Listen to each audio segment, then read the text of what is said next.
राधे गुरुजी। हाँ बेटा राधे राधे। मैं बसई से आया हूँ। कहाँ से? बसई से। बसई।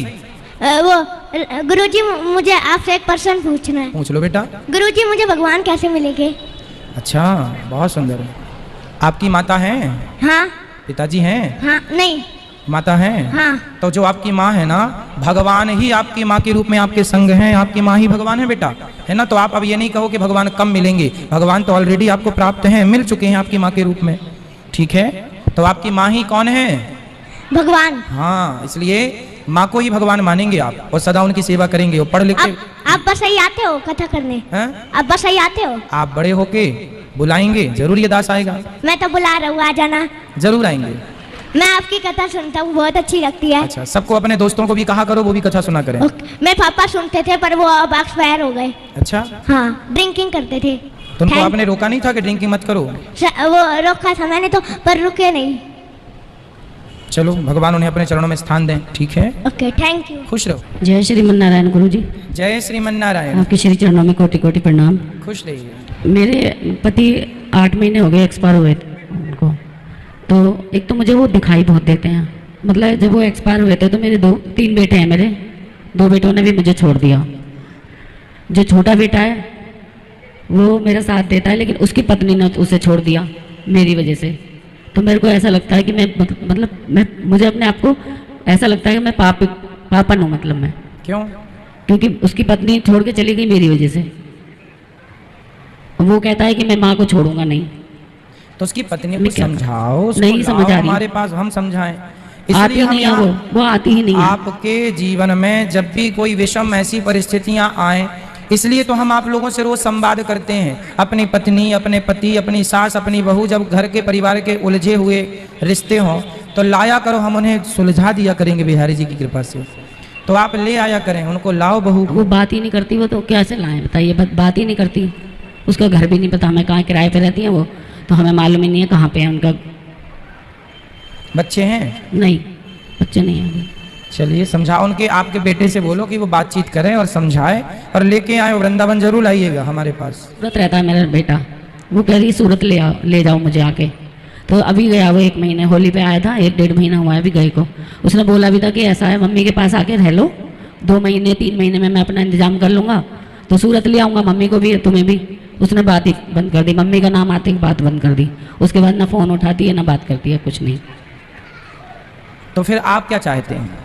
मतलब मैं तो ये चाहती हूँ उसका घर बस जाए। हाँ, तो उसका घर बसाने के लिए बेटे से बोलो कि उसको फ़ोन लगाए, बुलाए और बोलो बेटा आप लोग साथ में रहो। अभी आप स्वस्थ हैं तो आप अपना बना खा लिया करिए। मैं तो अभी भी अकेली बना के खाती हूँ। मैं तो अभी भी, क्योंकि 2 बेटे तो मेरे से दूर ही रहते हैं, छोटा बेटा भी बाहर काम करता है। इसलिए बेटे के साथ बहुओं को भी थोड़ा सा अपने परिवार को लेके चलने की भावना होनी चाहिए। एक के करने से नहीं होता, दोनों के करने से सब होगा। इसलिए ये स्थितियां किसी और के घर में निर्मित ना हो, इसके लिए आप दोनों का, पति पत्नी का, दोनों का समझदार होना, दोनों का संस्कारी होना आवश्यक है। जी, अभी मुझे क्या करना चाहिए? अभी आपको बेटे से बोलना चाहिए कि तुम बेटा बात करो उसको लेके। महाराज जी बहुत बात करती हूँ, बहुत बोलती हूँ मैं उसको कि तू मुझे भूल जा, भले ही मुझे किसी भी, मतलब मन से तो तू मेरा ही है ना, तू मुझे मानता है, कोई बात नहीं। अपनी पत्नी को अपना, कहता नहीं, मैं जब तक मैं तभी अपनाऊंगा जब वो तुम्हें अपनाएगी। बात तो बेटे की सही है, होना भी ऐसी चाहिए, पर क्या करें, देखो होता क्या है ना, तो वहां तो रास्ते ही बंद है क्योंकि बात ही नहीं हो रही है। भाई बात जब होगी तब तो सुलह भी होगी, बात ही नहीं होगी तो सुलह कैसे होगी? और एक तो बार सुलह होने के लिए आपकी बहू का उपलब्ध होना आवश्यक है। इसलिए आपके बेटे को पहले उसे लाना चाहिए और जब आए फिर प्यार से समझाओ, हमारे पास लाओ, हम भी समझाएंगे। ठीक है? ऐसा हुआ था एक बार, उसने बोला भी था कि मैं दिल्ली में तो अलग रहूंगा नहीं मम्मी से, जब तक मेरे पति जिंदा थे। बोल दो कि आप आ जाओ और आके आप उसको वृंदावन लेके आए मेरे पास। ठीक है? आपका बेटा से बोलना कि बेटा अपनी बहू को ले जाओ वृंदावन, बिहारी जी का दर्शन कराओ और फिर हम समझा देंगे। उसकी मम्मी भेज दी, सूरत के लिए भी बोला था, टिकट भी करा लिया था उसने। मैंने कहा कोई बात नहीं, तू ले जाओ, से अलग रहना ना। इसने कहा था लड़के ने, मैं दिल्ली में नहीं रहूंगा अलग, अगर अलग ही रहना मम्मी से अलग, क्योंकि जब हस्बैंड थे मेरे तो ये कहा था कि मैं सूरत ले जाता हूँ, चलो तेरे को सूरत में रखता हूँ। टिकट भी करा लिया, लेकिन उसने कहा कि इतने दिन के लिए जा रही हूँ मैं, तो मम्मी से मिला लाओ। मेरी मम्मी के पास गई मिलने के लिए, तो वहीं बैठ गई। मम्मी कहती है मैं गार्जियन हूँ इसकी, मैं नहीं भेजती इतनी दूर। अब तो पति पे भी विश्वास नहीं कर रही मम्मी। चलो, कुछ मम्मियों के कारण ही बेटियों का घर बिगड़ता है, ये सत्य है। चलिए बिहारी जी से प्रार्थना करेंगे कि आपका सब अच्छा हो, बिहारी जी सब अच्छा करेंगे। अच्छा, दूसरा मेरा प्रश्न ये है कि कल एक दादाजी ने प्रश्न किया था कि सूतक मतलब कितने दिन का होता है, जन्मने का भी और मरने का भी। तो वो जवाब जो आपने दिया था वो मेरी समझ में नहीं आया, तो मुझे भी प्रश्न हुआ था मेरे पास क्या भी समझ में नहीं आया? कि मतलब जैसे आपने कहा कि किसी के घर में 3 दिन का सूतक होता है, किसी के में 5 का, किसी के में 10 का, तो सूतक खत्म किस तरह से होता है? मतलब हवन के बाद ही तो सूतक खत्म होता है। जब मृत्यु का सूतक होता है तो गंगा जली के बाद सूतक खत्म होता है। जैसे अस्थियां विसर्जन होने जाती हैं ना, अच्छा, तो अस्थियां जब विसर्जन होती हैं तो जब विसर्जन करने वाले वहां से जल लाते हैं जी। उसे गंगा जली बोलते हाँ हैं। जी। तो वो गंगा जली की पूजा फिर पंडित जी आके कराते हैं और उसी गंगा जल को पूरे घर में छिड़कते हैं, तब वो शुद्धि मानी जाती है, तब फिर सूतक खत्म। तो फिर पूजा तो शुरू होती नहीं है, पूजा तो जब ही शुरू होती है 13 दिन के बाद। नहीं नहीं, अच्छा। वो गंगा जल जो आया है उस गंगा जल की पूजा होती है, पंडित जी कराते हैं जी। और फिर उसी गंगा जल को सारे घर में छिड़काव किया जाता है। परिवार के सदस्यों का पहले मुंडन किया जाता है, बाल बाल बनाए जाते हाँ हैं, जी। इसके बाद फिर गंगा जली की पूजा होती है, इसके बाद फिर वो छिड़काव होता है, फिर सूतक खत्म। 13वें दिन तो शुद्धि के बाद 10वें दिन समाज का भोज होता है, परिवार का।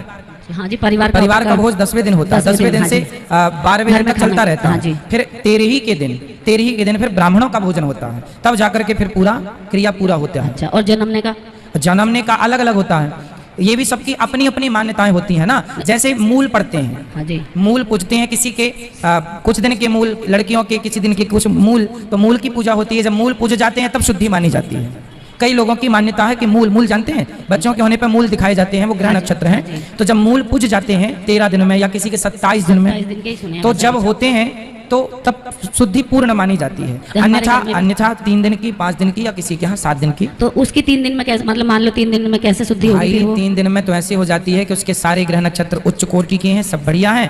और कहीं आपको बाहर जाना है, इमरजेंसी केस है, और कहीं घर में कोई अनुष्ठान है, तो फटाफट आप 3 दिन की शुद्धि कर लेते हैं कि भाई इमरजेंसी घर में शादी है, मतलब 3 विवाह दिन में भी है, हम हवन करा सकते हैं? 3 दिन में शुद्धि हो जाती है इमरजेंसी केसों में, नहीं तो 7 दिन तो लेती है आदमी। जी, ठीक है, और रवि गुप्ता नाम है बेटे का, उसको राधे राधे नाम लेके बोल खुश दीजिए। रहिए। रवि गुप्ता जी आपको राधे राधे, खुश जय रहिए। श्रीमान।